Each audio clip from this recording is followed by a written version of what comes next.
সম্মানিত মুসল্লিয়ান ইজাম, আমার প্রাণপ্রিয় মুসল্লিবৃন্দ, আপনারা অবগত আছেন আজকে গোটা পৃথিবীতে উদযাপন হচ্ছে ১৫০০তম উদযাপন হচ্ছে পবিত্র ঈদে মিলাদুন নবী সাল্লাল্লাহু তাআলা আলাইহি ওয়া আলিহি ওয়াসাল্লাম। প্রত্যেকে বলি আমিন।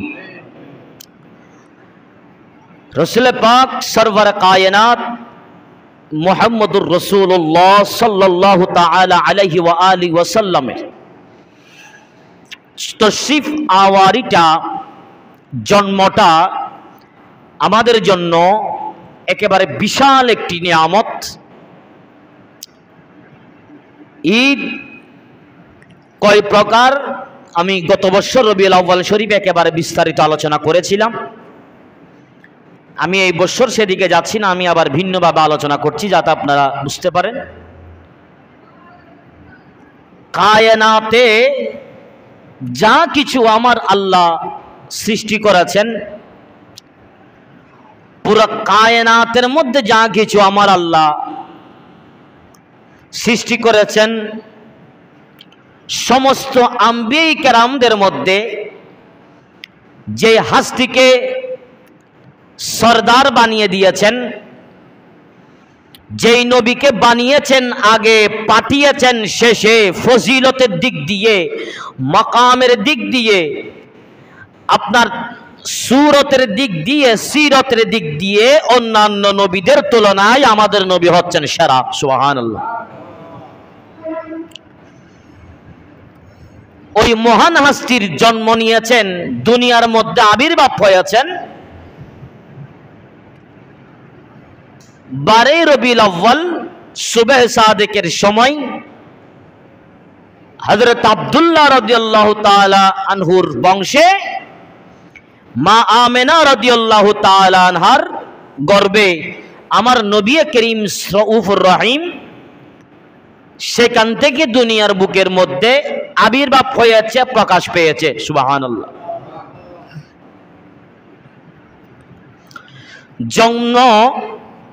জন্ম এটা এমন একটা জিনিস,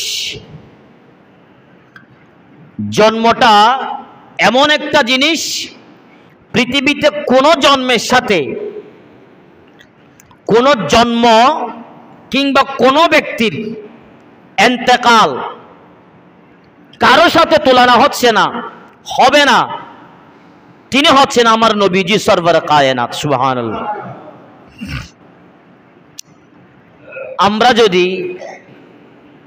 রসুল করিম রাউফুর রহিমের শুধু মিলাদের মুআজিজা অলৌকিক নিয়ে যদি কথা বলতে যাই, হাজার হাজার মুআজিজা, শত শত মুআজিজা আলহামদুলিল্লাহ বলা যাবে, শেষ হবে না। আজ কায়নাতে শান্তি এসেছে, অন্ধকার যুগকে আলোকিত করেছেন আমার নবীজির মিলাদের কারণে। সুবহানাল্লাহ।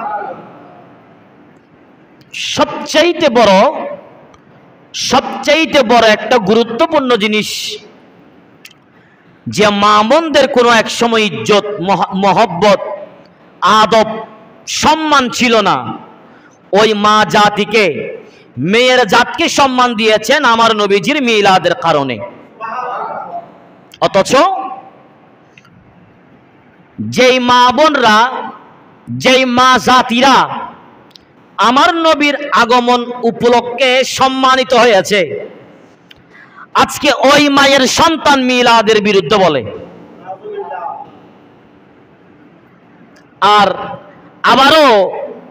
আবার ওই মায়ের সন্তানরাও মিলাদুন নবীর পক্ষে বলে, তাও একই মায়ের পেট। আল্লাহ তাদেরকে হেদায়েত দান করুক। প্রত্যেকে বলি আমিন। পৃথিবীতে আমার নবীজি সরওয়ার কায়নাতের সৃষ্টি হওয়ার আগে, বানিয়েছেন সবার আগে, পাঠিয়েছেন সবার পরে। কেন? কারণ দুলা আগে আসে নাকি পরে আসে? বিয়ে বাড়িতে দুলাকে আগে আসে নাকি পরে আসে? পরে আসে। আমার নবীজি হচ্ছেন নবীদের দুলা, আমার নবীজি হচ্ছেন নবীদের সরদার। আমরা যে 1 লক্ষ কিংবা 2,24,000 পয়গাম্বারের কথা উল্লেখ করি, এগুলো যা সৃষ্টি হয়েছে সবগুলো আমার নবীর পরে। যারা এসেছে তারাও আমার নবীর পরে। পাঠিয়েছেন আগে, পাঠিয়েছেন পরে, বানিয়েছেন আগে। তাহলে পৃথিবীতে যতগুলো নবী রসুল আসছে সবকিছু আমার নবীজির নবুয়তের নূরে, নবুয়তের চোখে সবকিছু আমার নবীজি দেখেছেন। সুবহানাল্লাহ। আমার নবীজির বয়স সম্পর্কে বললেও আমার নবীজির যখন থেকে সৃষ্টি, যখন থেকে আমার নবীজির সৃষ্টি হয়েছে আমার আল্লাহ বানিয়েছেন। লম্বা আলোচনা।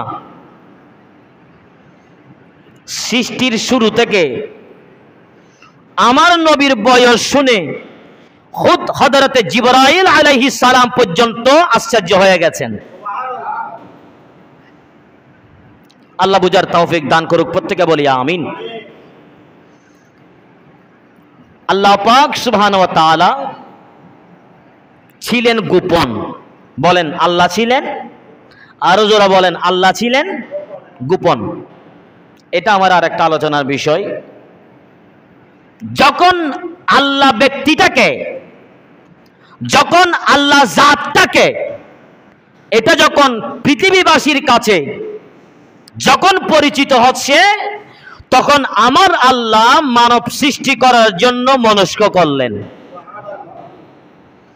মানব সৃষ্টির আগে আমার আল্লাহ নূর সৃষ্টি করেছেন। মানব সৃষ্টির আগে যদি আমার নবী নূর সৃষ্টি করেছেন, নূরটা হচ্ছে আমার নবী। সুবহানাল্লাহ। ওই আমার নবীর নূর থেকে আমার আল্লাহ সমস্ত কায়নাত সৃষ্টি করেছেন। প্রথমে সৃষ্টি করেছেন আমার নবীকে, এরপর কলম, লৌহ, কলম, আরশ। আবার চতুর্থ বাক, অর্থাৎ চতুর্থ বাককে আবার 4 ভাগ করেছেন। আরশ বহনকারী ফেরেশতা, কুরসি বহনকারী ফেরেশতা, অন্যান্য ফেরেশতা, সেগুলো সৃষ্টি করেছেন আমার নবীর নূর থেকে। সুবহানাল্লাহ। এমনকি চতুর্থ বাককে আবার 4 ভাগ করেছেন। আসমান, জমিন, জান্নাত, জাহান্নাম যা কিছু আছে সবকিছু সৃষ্টি করেছেন আল্লাহর নবীর নূর থেকে। আমাদের একটা গজল আছে, কাওয়ালিতে বেশিরভাগ পড়ে, আপনারা শুনেছেন, ইশকে নবী দিল মে পয়দা করো। একটা গজল আছে না নাই? আছে। তো ওই গজলের মধ্যে কয়েকটা কথা বলে, যেমন দুনিয়া বানানে ওয়ালোं ने क्या क्या बना दिया, काबा बना दिया, तैबा बना दिया, सब नूर को मिलाकर मोहम्मद बना दिया। এটা ভুল। নবী থেকে সবকিছু সৃষ্টি করেছেন, নবী থেকে। কিন্তু কালামের মধ্যে বলছেন সমস্ত নূরকে একত্র করে আমার নবীকে সৃষ্টি করেছেন। না, কায়নাত পরে, নবীর নূর আগে। তাহলে আমার নবীর নূর থেকে সবকিছু সৃষ্টি করেছেন। একটু জোরে বলি সুবহানাল্লাহ। এটার মধ্যে কোনো সন্দেহ নাই। যেখানে আরশ, কুরসি, লৌহ, কলম সবকিছু যখন আমার আল্লাহ সৃষ্টি করেছেন, এতে কোনো সন্দেহ নাই। আল্লাহ পাক সুবহানাহু ওয়া তাআলা আমাদের বুঝার তৌফিক দান করুক, প্রত্যেকে বলি আমিন। মাওয়াহিবুল দুনিয়া ইমাম জুরকানি সহ ইমাম আহমদ কাসতুলানি রহমতুল্লাহ আলাইহি তিনি একখানা হাদিসে পাক তিনি বর্ণনা করেছেন। আবু হুরায়রা রাদিয়াল্লাহু তাআলা আনহু হাদিসে পাকের বর্ণনা, রাসূল করিম রউফুর রহিমের কাছে জিবরাইল আলাইহিস সালাম আসলেন। জিবরাইল আলাইহিস সালাম যখন আসছেন, আমার নবীজি হযরত জিবরাইল আলাইহিস সালামকে বলছেন, যে তোমার বয়স কত? আমার নবীজি জিবরাইল আলাইহিস সালামকে বলছেন তোমার বয়স কত? দেখুন জিবরাইল আলাইহিস সালাম বলছেন, হে আল্লাহর রাসূল, আমার বয়স কত আমি কিন্তু সঠিকটা জানি না, তবে আমি এতটুকু জানি যখন কায়নাত সৃষ্টির পূর্বে হেজাবে ইলাহির চতুর্থ হিজাবে ৭০,০০০ বছর পর পর একটা উজ্জ্বল তারকা উদিত হয়, আমি ওই তারকা ৭২,০০০ বার দেখেছি। সুবহানাল্লাহ। তখন আমার নবীজি মুস্কি হেসে বললেন যে হে জিবরাইল, আমি আমার প্রভুর, আমি আমার আল্লাহর শপথ করে বলছি, আমি আমার মাওলার শপথ করে বলছি, যেই তারকা তুমি ৭০,০০০ বছর ৭২,০০০ বছর পর তুমি দেখতা, ওই তারকা হলাম আমি দয়াল নবীজি।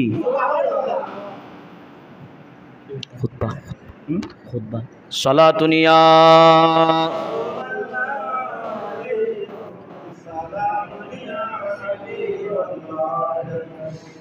তাহলে নবীর হায়াত, জিবরাইল আলাইহিস সালামের হায়াত, মুআল্লিমুল মালায়েকা, আমার নবীজির অন্যতম একজন খাদেম। যেখানে জিবরাইল পৌঁছতে পেরেছেন সেখানে কোনো ফেরেশতা পৌঁছতে পারে নাই। যেখানে আমার নবীজি গিয়েছেন সেখানে জিবরাইল যাইতে পারে নাই। যেখানে আমার নবীজির কদম লেগেছে সেখানে জিবরাইল আলাইহিস সালাম যেতে পারে নাই। তবে ওই জায়গাতে হযরত বেলাল গিয়েছেন। তবে এখানেও আমার নবীজি মেরাজে গিয়েছেন, একটা যে রফরফ আছে, ওই রফরফটা আমার গৌসে পাক। তবে এটা কিন্তু হাদিস নয়, কথা ঠিক, তবে অনেক জায়গায় এটা বলাটা ঠিক না। আমি বলেছি যে রফরফে আমার দয়াল নবীজি ছিলেন, সেটা হচ্ছে গৌসে পাক। তো মেরাজের তো হাদিস আছে, তা গৌসে পাক যে রফরফে ছিলেন এটার তো হাদিস নাই। তবে কথা ঠিক, বলা যাবে না, বললেও কোনো সমস্যা নাই যদি ফিতনা না থাকে। তাহলে দয়াল নবীজি যেখানে গিয়েছেন সেখানে হযরত বেলালকে আমার নবীজি দেখেছেন। আমি আজকে থেকে 2 সপ্তাহ আগে বলেছিলাম, আপনাদের মনে আছে নাকি আমি জানি না, যখন আমি তাহিয়াতুল ওযুর ফজিলত বর্ণনা করছিলাম এই মসজিদে, আপনারা শুনেছেন হযরত বেলাল রাদিয়াল্লাহু তাআলা আনহুকে আমার নবীজি দেখাচ্ছেন কোথায়? জান্নাতে। বলেন কোথায়? জান্নাতে। তখন আমার নবী যাই না, আমার নবী যাওয়ার আগে হযরত বেলাল রাদিয়াল্লাহু তাআলা আনহু সেখানে পৌঁছে গেছেন। বলি সুবহানাল্লাহ। তাহলে রাসূল করিম রউফুর রহিমের বয়স, সৃষ্টির শুরুটা আমার কায়নাতের দয়াল নবীজির সৃষ্টির পরে হয়েছে কায়নাত সৃষ্টি। আল্লাহ আমাদের বুঝার তৌফিক দান করুক, প্রত্যেকে বলি আমিন। লম্বা আলোচনা আছে, আমি শুধু একটু গুরুত্বপূর্ণ কিছু কথা বলছি যাতে আপনারা বুঝতে পারেন। সাধারণত মানুষের জন্ম, আমাদের আদমজাত যারা আছে তাদের জন্ম আর আমার নবী করিম রউফুর রহিম সরওয়ারে কায়নাতের জন্মের মধ্যে একটু তফাৎ আছে। আমার নবীও দামি, আমার নবীর জন্ম আবির্ভাব মিলাদও দামি। সুবহানাল্লাহ। আমাদের মা বোনরা যখন সাধারণ বাচ্চা জন্ম দেয়, যেটাকে বাচ্চা হওয়ার 3টা নিয়ম আছে, আপনারা একটু মনোযোগ দিবেন। যারা মেডিকেল সায়েন্সের ছাত্র আছে, যারা মেডিকেল ডাক্তারি লেখাপড়া করছেন তারা ভালো বুঝবে। ডেলিভারির ক্ষেত্রে 3টা আছে। একটা হচ্ছে নর্মাল ডেলিভারি, আর একটা হচ্ছে সিজার। আবার সিজারের মধ্যে আবার 2টা আছে, একটা হচ্ছে বড় সিজার আর একটা হচ্ছে ছোট সিজার। আপনারা জেনে নেবেন, যেটা বড় সিজার সেটা ছোট সিজারের মতো না, আর যেটা ছোট সিজার সেটা বড় সিজারের মতো না। বড় সিজারের মধ্যে কাটতে হয় এক জায়গায়, ছোট সিজারের মধ্যে কাটতে হয় আরেক জায়গায়। একেবারে বড় সিজারও বাদ দেন, ছোট সিজারও বাদ দেন, নর্মাল ডেলিভারির মধ্যেও কিন্তু কাটতে হয়, অনেক সময় সেলাই করতে হয়, এটাও এক ধরনের ডেলিভারি। আর আরেকটা জন্ম আছে যেখানে কোনো সিলাই নাই, যেখানে কোনো চিকিৎসা বিদ্যা নাই। যে রাস্তা দিয়ে আমাদেরকে আপনাদেরকে পাঠিয়েছেন, ওই রাস্তা দিয়ে আমরা যখন ইজ্জত সহকারে এসেছি, আমাদের নাই কোনো সিলাই, আমরা আমাদের মতো করে আল্লাহর রহমতে দুনিয়াতে চলে আসলাম। এই নর্মাল ডেলিভারির মধ্যেও কোনো শিলানি নাই, তবে নর্মালের মধ্যে আরেকটা সেলাই করতে হয়, যেটা ইদানিং করছে, তাও নর্মাল ডেলিভারি। তবে আমাদের গ্রাম অঞ্চলে যেগুলো সন্তান হয়, ডেলিভারি হয়, কোনো সেলাই আছে? যেগুলো আমাদের মা বোনরা, যেগুলো ধাত্রীরা ধরে, এখানে কোনো সেলাই আছে না। তাহলে আমাদের জন্ম, আমাদের আবির্ভাব দয়াল নবীজির সাথে সেভাবে হয় নাই। আমাদের সন্তান যদি জন্ম নেয়, সন্তান যদি পেটের মধ্যে যদি থাকে, পেটের পরিমাণটা একটু বড় হয়ে যায়। কেন বড় হয়ে যায়? সে প্রেগনেন্ট। বাচ্চার শুরু থেকে 1 দিন 2 দিন 14 দিন, 1 মাস 2 মাস 3 মাস, এইভাবে হতে হতে যখন 9 মাস 8 মাস হবে, তখন স্বাভাবিকের তুলনায় অস্বাভাবিক হয়ে যায়। এই যে সন্তান বহন করছে একজন মা পেটের মধ্যে, একটা বাড়ি হওয়ার কথা না? এই অনুভবটা হযরত আম্মা আমেনা রাদিয়াল্লাহু তাআলা আনহার ছিল না। এইটা একটা। আরেকটা হচ্ছে, দয়াল নবীজি সরওয়ারে কায়নাত আমাদের সন্তানরা পেটে থাকলে 2-3 মাস তেমনটা কষ্ট নাই, 4 মাস 5 মাস 7 মাস 8 মাস যখন হয়, তখন অনেক কষ্ট, পেটে ব্যথা করে। সন্তান যদি পেটের মধ্যে যদি নড়াচড়া করে, লাথি মারে, তখন মারা কষ্ট পায়। এই অনুভবটা আমার নবীর ব্যাপারে, আমার মা আমেনার ব্যাপারে হয় নাই। সুবহানাল্লাহ। দুনিয়ার সন্তান জন্মগ্রহণ করে উলঙ্গ অবস্থায়। সন্তান জন্মের সাথে সাথে অনেক রক্তক্ষরণ হয়। বিয়াদবি নিবেন না, 40 দিন পর্যন্ত মা বোনরা নাপাক থাকে, মা বোনরা নাপাক হয়ে যায়, শক্তি থাকে না, তারা তাদের হুঁশের মধ্যে থাকে না। এই বিষয়টা, এই দৃশ্যটা আম্মা আমেনা রাদিয়াল্লাহু তাআলা আনহার কাছে ছিল না। সুবহানাল্লাহ। তাই তা হুজুর, এভাবে না হলে সন্তানটা কোন দিক দিয়ে হয়েছে, কিভাবে আসছে? মাওয়াহিবুল দুনিয়ার মধ্যে একেবারে লম্বা আলোচনা এসেছেন। এম.এ. জলিল রহমতুল্লাহ আলাইহি নূর নবী কিতাবের মধ্যে সংক্ষিপ্ত আকারে আলোচনা করেছেন। হযরতে মা আমেনা রাদিয়াল্লাহু তাআলা আনহার বাম পাশ থেকে আমার নবীর নূর আবির্ভাব হয়েছে। নূর আবির্ভাব হলে রক্ত বের হয় না, নূর আবির্ভাব হলে 40 দিন নাপাক থাকে না, নূর আবির্ভাব হলে ব্লাড বের হয় না, নূর আবির্ভাব হলে আমাদের মা জাতির মধ্যে ব্যথা পাই না, নূর আবির্ভাব হলে কষ্ট পাই না।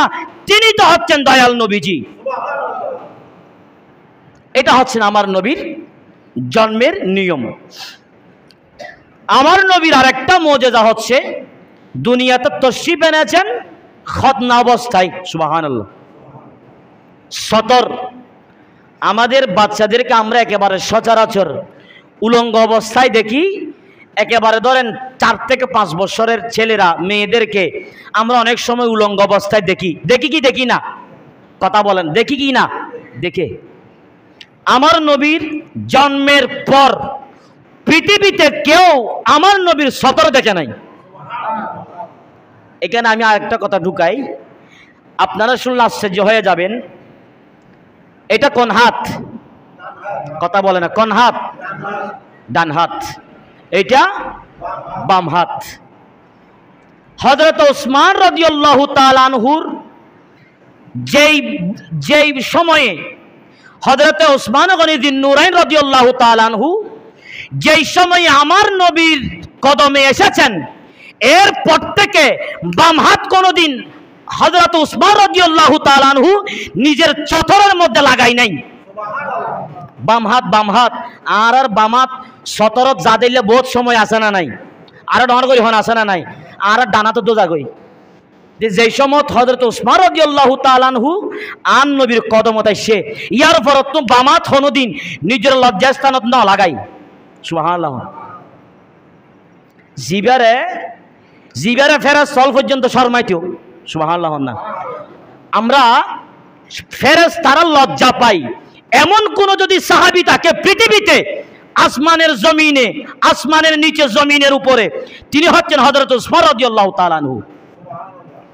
এটা সিদ্দিক আকবরের শানেও না, এটা ফারুক আজমের শানেও না, এটা মাওলা আলী শের খুদা রাদিয়াল্লাহু তাআলা আনহুর শানেও না, এটা শুধু হযরত উসমান রাদিয়াল্লাহু তাআলা আনহুর বেলায়, যাকে ফেরেশতা পর্যন্ত শরমাইতে লজ্জা করতেন। সুবহানাল্লাহ বল। আমার নবীর সতর দেখে নাই, তা না দেখার জন্য পোশাক জরুরি, সতর না দেখার জন্য পোশাক জরুরি। তা আমার নবীর জন্ম যখন হয়েছে, মা আমেনা রাদিয়াল্লাহু তাআলা আনহার গর্ভ থেকে যখন নূরের আবির্ভাব হয়েছে, তাহলে সতর না দেখলে কাপড় থাকাটা শর্ত। তো কাপড় কোথায় পেল? কি জন্মের সাথে সাথে কাপড় পরছে? না, কাপড় পরে আমার নবীজি দুনিয়াতে আসছেন, জান্নাতি পোশাক পরে আমার নবীজি দুনিয়াতে আসছেন। বলি সুবহানাল্লাহ। আমার নবীর খতনাবস্থায় দুনিয়াতে আসছেন, জান্নাতি পোশাক পরেছেন। এমনকি বাচ্চারা জন্মের সাথে সাথে ওয়া ওয়া কান্নাকাটি করে, আপনারা আমরা সবাই জানি। বাচ্চা হওয়ার পর যদি কান্না না করে, কথা বুঝতেছেন আপনারা? বাচ্চা হওয়ার পর যদি কান্না না করে সবাই ভয় পায়, ঠিক না বেঠিক? বাচ্চা হনো মরাও ইনি হনো, বাচ্চা না হাদের কা। দেখেন, বাচ্চা কান্না করাটা এটা আনন্দের একটা লক্ষণ। জন্মের পরে যদি বাচ্চা যদি কান্নাকাটি করে, তাহলে বুঝতে হবে বাচ্চাটা জিন্দা। জন্মের পরে যদি বাচ্চা যদি নড়াচড়া না করে, নড়াচড়া করলেও যদিও বা কান্না না করে, সবাই একটা টেনশনের মধ্যে থাকে, হায় রে আমার বাচ্চা কান্না করতেছে না কেন। বাচ্চাকে কান্না করানোর জন্য অনেক মেডিসিনও দেওয়া হয়, বাচ্চাকে এভাবে ভালো করে নড়াচড়া করে, আছে না নাই? আরো জোরে বলেন, আছে না নাই? আছে। তবে আমার নবীজি জন্মের পর কান্নাকাটি করে নাই, এসেছেন সেজদা অবস্থায়। তো সেজদাটা কার জন্য দিয়েছেন? উম্মতের জন্য, আমাদের জন্য ভাই, আপনাদের জন্য, আমাদের জন্য। আমরাও তো নবীর উম্মত। পণ্ডিত বাড়ি মুসল্লিদের জন্য সেজদা দিয়েছেন, কায়নাতের মখলুকের জন্য সেজদা দিয়েছেন, আমার নবীর উম্মতের জন্য সেজদা দিয়েছেন। তবে সেটার ফিলিংস আমাদের নাই, সেটার পরিবর্তন আমাদের মধ্যে নাই। জানি না আল্লাহ আমাদেরকে কতটুক রহম করে। আল্লাহ আমাদের বুঝার তৌফিক দান করুক, প্রত্যেকে বলি আমিন। আমি প্রত্যেকটা বিষয়ের ক্ষেত্রে দলিল দিতে গেলে লম্বা সময় লেগে যাবে। প্রত্যেকটা দলিলের পেছনে হাদিসে পাকের বিশাল বড় শক্ত শক্ত দলিল আছে। বলি সুবহানাল্লাহ। আজকেরও আমাদের সমাজের মধ্যে বলছেন যে দয়াল নবীর, যে নবী দুনিয়াতে আসছেন, ওই নবীর মা বাবা জাহান্নামে যাবে। বলেন নাউজুবিল্লাহ। আরো জোরে বলেন, আরো জোরে বলেন। আমি ছোট্ট একটা কথা বলি, কোন এক সময় যদি সুযোগ হলে আমি এই বিষয়ের উপর দলিল দেওয়ার জন্য চেষ্টা করব, আলাদা একটা বিষয় নিয়ে। হযরত ইউনূস আলাইহিস সালাম, হযরত ইউনূস আলাইহিস সালাম 40 দিন কার পেটে ছিলেন? আরো জোরে বলেন, কার পেটে ছিলেন? মাছের পেটে। যে ইউনূস নবীকে, যে ইউনূস আলাইহিস সালাম যে মাছের পেটে 40 দিন থাকার কারণে ওই মাছ যদি জান্নাতে যায়, আমার নবীকে তো মা আমেনা 9 মাস রেখেছেন। তার নবী জাহান্নাম, আর নবীর মা জাহান্নামে যাইব দেনে জাহেলল। যেই মাছ হযরত ইউনূস আলাইহিস সালামের ফেরত রেখে 40 দিন মাসিবা বলে জান্নাত যাইব, তো মাসিবা যদি জান্নাত যায় 40 দিন ফেরত রাখো না হারানো ইউনূস নবীরে, আর নবীরে তো মা আমেনা তো 9 মাস রেখে ফেরত, তুই জাহান্নামে যাইব দেনে। কত বড় জাহেল মূর্খ, চিন্তা করিসন। আল্লাহ ওই সমস্ত রক্ততুন আল্লাহ আর হেফাজত করো, আমিন হন। দয়াল নবীজির যেই রাস্তা দিয়ে, যেই নসল দিয়ে, যেই বংশ দিয়ে আমার নবীজি দুনিয়াতে আবির্ভাব হয়েছেন, তারা সবাই ছিল সেজদাকারী, তারা সবাই ছিল পবিত্র, তারা সবাই ছিল ঈমানদার। আমি এই বিষয়ে একেবারে কোরআনুল কারীমের গোটা তাফসীর সহ ইনশাআল্লাহ আমি একদিন যদি সুযোগ থাকলে আমি আপনাদের সামনে আলোচনা করার জন্য চেষ্টা করব। প্রত্যেকে বলি ইনশাআল্লাহ। তাহলে দয়াল নবীজির মিলাদ আজকে বিভিন্ন জায়গায় আজকে শুধু ১৫০০তম মিলাদ উদযাপিত হচ্ছে গোটা পৃথিবীতে। এই মিলাদের, রসুল পাকের মিলাদুন নবীর এই যে রেওয়াজটা দিনের পর দিন, এটাকে বাড়তেছে নাকি কমতেছে? আরো যারা বলেন, বাড়তেছে নাকি কমতেছে? বাড়তেছে, আগামীতেও বাড়বে, কমার কোনো সুযোগ নাই। যারা মিলাদ করার মিলাদ করবে, যাদের জ্বলার দরকার তারা জ্বলবে, মগর বন্ধ হচ্ছে না, বন্ধ হবে না। আল্লাহ আমাদের বুঝার তৌফিক দান করুক, প্রত্যেকে বলি আমিন। বেশি প্রমাণ চাইলে যেই সমস্ত হাস্তিরা, যেই সমস্ত মুসান্নেফ কিতাবওয়ালারা, লেখকরা, যেই সমস্ত পীর বুজুর্গরা মিলাদুন নবীর পক্ষে দলিল দিয়েছেন, মিলাদুন নবী করেছেন, তাদেরকে কবর থেকে তুলেন, তারা হচ্ছে আমাদের জন্য দলিল। আল্লাহ আমাদের বুঝার তৌফিক দান করুক, প্রত্যেকে বলি আমিন। তাহলে রসুল পাকের মিলাদ জন্ম বেমেসাল, এটা পৃথিবীর কারো সাথে, পৃথিবীর কারো বিষয়ে কোন নবীর সাথে তুলনা হবে না। একটু জোরে বলি সুবহানাল্লাহ। এখন আসেন, দয়াল নবীজির নূর যেভাবে আবির্ভাব হয়েছে, এইভাবে অন্যান্য নবীদেরও জন্ম হয় নাই। সুবহানাল্লাহ, সুবহানাল্লাহ বলেন না, কথা বুঝতেছেন আপনারা? আমার নবী ছাড়া অনেক নবী আছে না নাই? কথা বলেন, আমার নবী ছাড়া অনেক নবী আছে না নাই?